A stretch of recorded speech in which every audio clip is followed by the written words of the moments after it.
Bismillahirrahmanirrahim. Assalamualaikum warahmatullahi wabarakatuh. Sahabat rahasia kolbu rahimakumullah. 20 tahun sholat tahajud tapi masuk neraka. Ternyata semasa hidup lakukan ini. Kisah ini syarat dengan pelajaran yang sangat berharga, bahwa tidak ada seorang pun mengetahui akhir hidup seseorang. Bisa jadi seseorang yang kelihatannya ahli maksiat, namun akhir hidupnya berakhir dengan indah atau husnul khotimah. Dan sebaliknya seseorang yang tanpa alim dan ahli ibadah justru bisa saja berakhir su'ul khotimah. Seperti kisah ini, yaitu tentang seseorang ahli ibadah yang di masa hidupnya tidak pernah bermaksiat selama 220 tahun. Beliau hidup tidak pernah melakukan dosa, tapi justru mati di dalam keadaan su'ul khotimah, yaitu kematian yang tidak diinginkan oleh siapapun. Nauzubillah min dzalik. Apa penyebabnya? Kisah ini dialami oleh seseorang yang bernama Barsiso. Beliau adalah seorang ahli ibadah yang mempunyai 60.000 santri. Yang hebatnya, seluruh santrinya diberi kelebihan, bisa berjalan di angkasa karena berkah ilmunya tersebut. Tidak tanggung-tanggung, ia beribadah selama 220 tahun tanpa sekalipun pernah melakukan perbuatan maksiat. Para malaikat sangat mengagumi sosok beliau. Lalu Allah kemudian berfirman, "Apa yang kalian kagumi darinya? Sesungguhnya aku lebih mengerti dari apa yang kalian mengerti. Sesungguhnya Barsiso dalam pengertianku akan berbuat kufur dan masuk neraka untuk selama-lamanya sebab minum khamar." Iblis laknatullah pun mendengar firman Allah tersebut dan dia tersenyum. Ia tahu apa yang harus dilakukannya untuk menggoda Barsiso. Iblis tersebut kemudian mendatangi Barsiso di pondoknya dengan menyamar sebagai pemuda yang ahli di dalam beribadah. Dia memakai jubah putih terbaik dan juga memakai wangi-wangian. Barsiso kemudian memanggil si pemuda itu seraya bertanya, "Siapakah kamu dan ada apa keperluan kamu ke sini?" Lalu iblis kemudian menjawab, "Saya adalah seorang hamba Allah. Saya datang ke sini untuk membantu ibadahmu kepada Allah. Barang siapa yang ingin beribadah kepada Allah, maka cukuplah Allah sebagai pemiliknya," jawab Barsiso.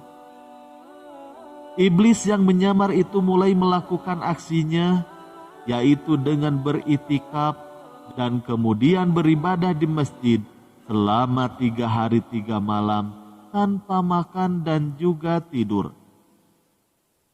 Melihat ibadahnya yang begitu serius, Barsiso merasa takjub seraya beliau berkata, "Saya beribadah kepada Allah selama kurang lebih dari 220 tahun, namun tidak pernah saya mengerjakan ibadah seperti apa yang kamu kerjakan." Kemudian iblis pun berkata, "Aku telah berbuat dosa yang besar. Oleh sebab itu, aku harus terus mengingatnya agar rasa kantuk, lelah, dan juga laparku hilang." Kemudian Barsiso bertanya, "Bagaimana caranya agar aku bisa seperti engkau?" Kemudian iblis itu pun menjawab, "Pergi dan berbuat maksiatlah kepada Allah. Kemudian setelah itu cepat-cepatlah bertaubat. sebab Allah Maha Pemberi ampun. Lalu Barsiso pun lanjut bertanya, apa yang harus aku lakukan? Iblis lalu menjawab dengan lantang, zina. Dengan terperanjat Barsiso lalu berkata, itu perbuatan yang dilarang. Aku tidak akan melakukan perbuatan keji seperti itu. Lalu iblis berkata lagi, kalau begitu, bunuh orang mukmin. Lalu Barsiso menjawab dengan tegas, aku tidak akan melakukan hal tersebut. Tidak mau kalah. Lalu iblis berkata lagi, kalau begitu, ini yang paling ringan dan Allah akan mudah memaafkanmu, yaitu minumlah khamr. Barsiso kemudian berkata, minum minuman yang memabukkan juga sebuah larangan. Lalu iblis kemudian berkata, minumlah sedikit saja dan jangan sampai engkau mabuk. Hati Barsiso mulai luluh dengan bujuk rayu iblis. Barsiso lanjut bertanya, di manakah aku harus melakukannya?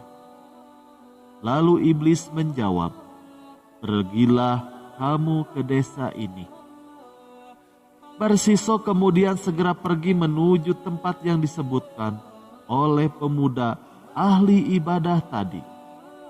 Di tempat itu, ia melihat sebuah warung yang menjual minum-minuman keras. Lalu Barsiso kemudian memesannya dan menenggak satu gelas.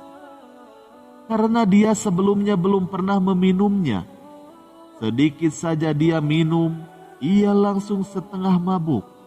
Lalu ketagihan dan minta tambah hingga mabuk parah. Melihat penjual warung bertubuh langsing dan juga cantik, Barsiso lalu memperkosanya. Karena takut perbuatannya diketahui orang yang banyak, maka Barsiso pun membunuh wanita tersebut. Dalam keadaan kacau seperti itu, iblis menyamar sebagai suami perempuan penjual minum-minuman keras dan langsung melaporkan kejadian tersebut kepada hakim dan masyarakat. Lalu Barsiso pun akhirnya ditangkap beramai-ramai dan dihukum rajam sebanyak 80 kali karena minum khamr, 100 kali karena berzina, dan disalib sebab telah membunuh. Di dalam keadaan tersalib, lalu iblis muncul sebagai orang ahli ibadah yang pernah ditemuinya. Kemudian iblis bertanya, bagaimana keadaanmu? Lalu Barsiso kemudian menjawab, barang siapa menuruti ajakan jelek, maka inilah balasannya. Lalu iblis berkata lagi, selama 220 tahun aku sangat tersiksa karena ibadahmu, hingga aku berhasil menjerumuskanmu seperti ini. Namun apabila kamu ingin bebas, aku bisa membebaskanmu. Lalu Barsiso lanjut berkata, bagaimana caranya? Lalu iblis lanjut berkata, sujudlah engkau kepadaku 1 kali saja. Lalu Barsiso kemudian berujar, aku tidak dapat melakukan itu dalam keadaan tanganku tersalib seperti ini. Lalu iblis berkata lagi, sujudlah dengan isyarat. Barsiso pun sujud dengan isyarat dan kufurlah dia kepada Allah serta meninggal dunia di dalam keadaan terhina dan tanpa membawa keimanan. Semoga kisah ini menjadi peringatan bagi kita, tiada daya untuk menghindari kemaksiatan dan tiada upaya untuk beribadah kecuali hanya dengan pertolongan Allah. Wallahu a'lam bishawab. Sekian yang bisa kami bagikan. semoga bermanfaat. Wassalamualaikum warahmatullahi wabarakatuh.